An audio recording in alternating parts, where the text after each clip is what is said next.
They've pondered, they've cogitated, they've scrawled their way through the early hours, possibly, and all for you. Now sit back and watch the lads behind Banjo-Kazooie and Tooie lay themselves bare to the world in this steamy shock feature regarding, I've forgotten what I was saying.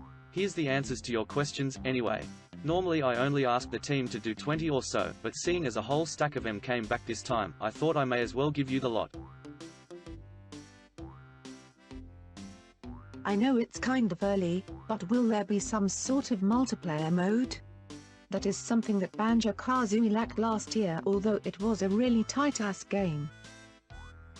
Yes, there will be multiplayer modes in Tooie, but not what you might think. We've already spent a lot of time on this and will spend much more to make sure you get an even tighter ass game this time. In what way will this game be different from your other platform offerings this year? Well, none of the others will be called Banjo-Tooie for a start. Seriously though, we've made sure that BT will steer itself into its own little corner, leaving the others to find their own space. Pretty vague, huh? Throughout the whole of the Banjo-Kazooie development process, which part was the most tedious or difficult to execute? Speaking from the designer's point of view, the most tedious thing was putting the notes, eggs and feathers down on the worlds. The most difficult was telling the artists that backgrounds and characters aren't allowed an unlimited amount of polygons and textures. They never seem to understand this simple concept though.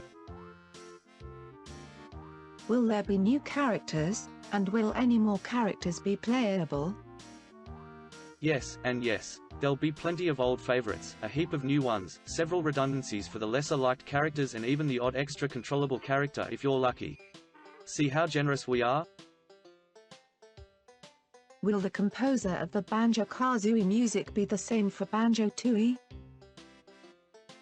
Yes, and a right little busy monkey he will be this year.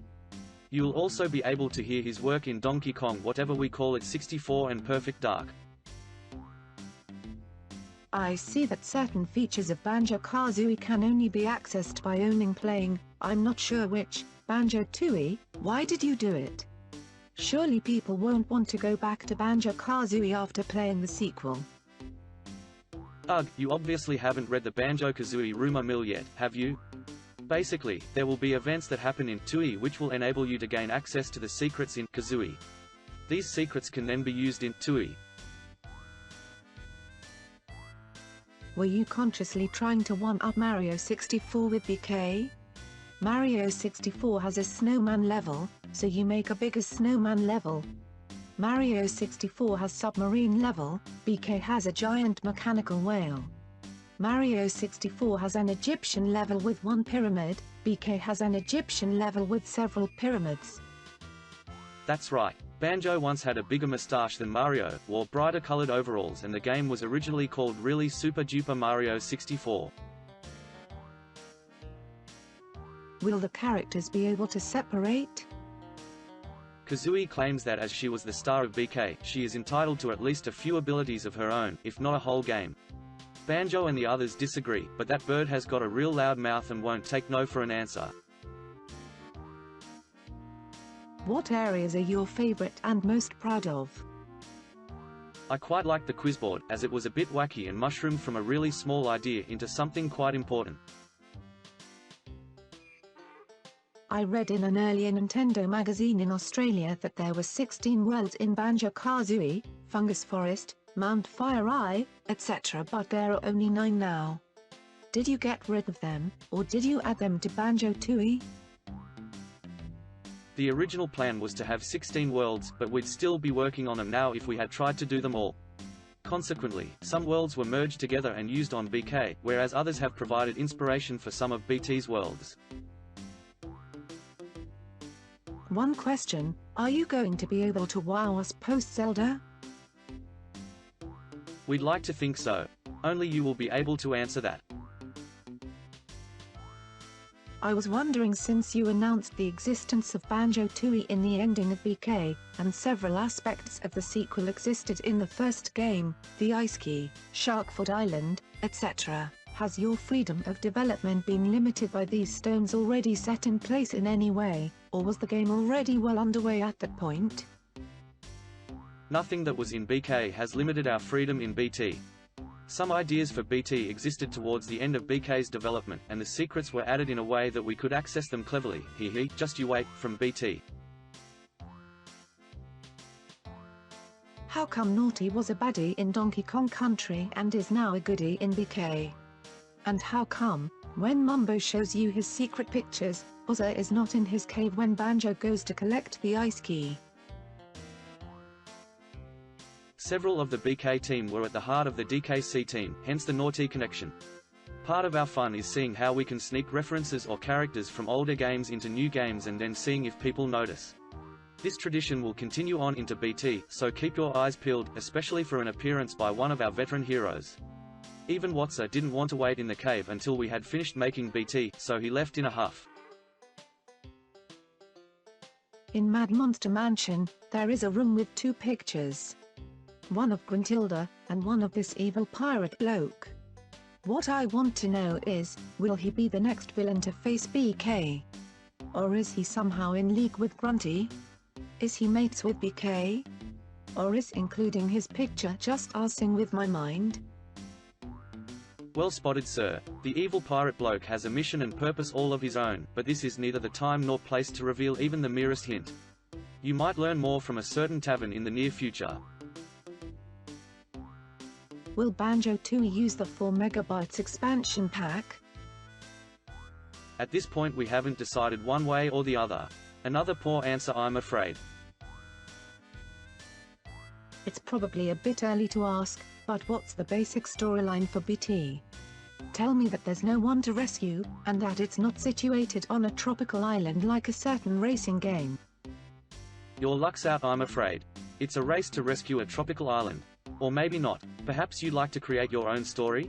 Simply use one or more of these following phrases: rescue princess, evil bad guy, save the day, take over the world, reluctant hero, action-packed, blah, blah, blah. What other games have the BK lads worked on? Yawn. I know, but I care. We've got a fair bit of experience within the BK team, including games for the NES, SNES, Game Boy, Nintendo 64 and even Coin-Op. Members of the team have worked on Donkey Kong Country, Diddy's Kong Quest, GoldenEye, Donkey Kong Land, various versions of Battletoads including a little-known Coin-Op, and even a few gems that even the devoutest rare follower will have never heard of, namely Pyramidia and the blockbuster that wasn't, Albert Stops for Tea. On BT, the Ice Key, Sharkfoot Island, etc., will all be available. So, will it glitch or anything if we already have the Ice Key, via Game Shark? If we can come up with a really spoil sporty type plan, those Game Shark Ice Key grabbers might find that their prize possessions don't work. Can we hope for multiple endings? You can hope all you like. We're toying with the idea of revealing sneak previews of Banjo-3 and Banjo-4, where you will have to have every rare game ever made to access the secrets. In BT, will the duo have the same moves from the last game, or will we need to bother Bottles again for new abilities? There'll be plenty of new moves to learn as well as keeping some of the old ones, but whether Bottles can face Kazooie's insults a second time has yet to be seen. When you were creating the sounds for Banjo-Kazooie, how did you handle the business of Banjo?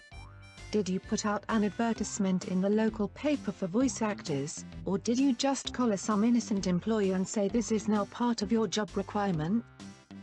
Banjo is actually BK's lead programmer. As he and the musician were the only ones that could do voices without sounding completely crap, they were nominated to do most of the ones you hear in BK. Banjo-Kazooie took top honors for video games, but the only thing I didn't like about it is the fact that there weren't really any bosses, excluding the world's most difficult boss, Gruntilda. Do you plan to have any bosses in Banjo-Tooie? Yep, we've got some of those newfangled boss-type things in the plans alright. Whether they see the light of day. What did Banjo's goldfish do to deserve to get thrown on the grill in the first ending? Does Mumbo, the cook, have something against goldfish? Or does he just like the taste? It was either the goldfish or roast Breagull, as Banjo hadn't got anything else in his cupboards. But you never saw the fish actually get eaten, did you? Will Banjo-Tooie use the same Jiggy note honeycomb piece, and mumbo token system of Banjo-Kazooie to advance through the game? How about them Jinjo blokes, will they resurface to flail at us helplessly once again? Some of the system will be the same, but a lot of it will be brand spankingly new. And yes, you can expect to see your permanently imperiled Jinjo buddies again, this time in an expanded role. Have you ever been a bit surprised at how close and or unclose some of the rumors were?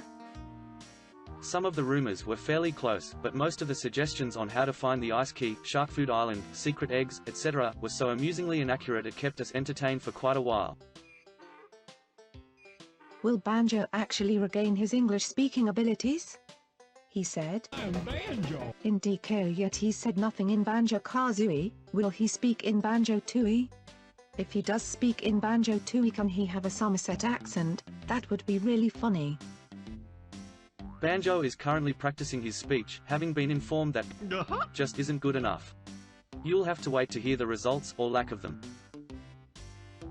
How did you ever come up with the name Banjo? Did you just decide that he'll play the banjo and name him respectfully? Is it the same for everyone else? Like Kazooie? The bear was named Banjo way before he even saw a musical instrument. When we realized we could name other characters after instruments, Kazooie was originally called Kazoo, as she played one, and Tutti was also previously known as Piccolo.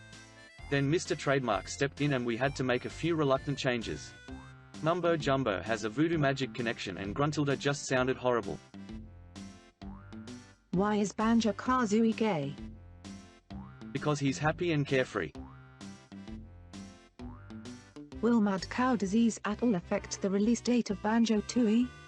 If all of you, programmers, artists, were stuck inside Banjo-tooie, what would you eat and why? No, it won't affect the release date, as we're already quite mad. As for something to eat in BT, I'm sure the goldfish that Mumbo was barbecuing at the end of BK would just about be ready. Obviously, aside from the Ice Key, Shark Food Island, and Desert Ore, are there any other places in BK that are locked until BT comes out? I am thinking, maybe the closed barrel in the wine cellar in Mad Monster Mansion, or the 2 doors in the room with Grunty's transformation machine. He. Keep on guessing, ho, all will be revealed. He. Sorry about that, the simple answer is yes. Logo the toilet. Why?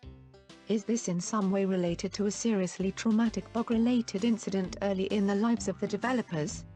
Still, now he's in Banjo and the public has been suitably disturbed, can you confirm whether he'll return in Tooie?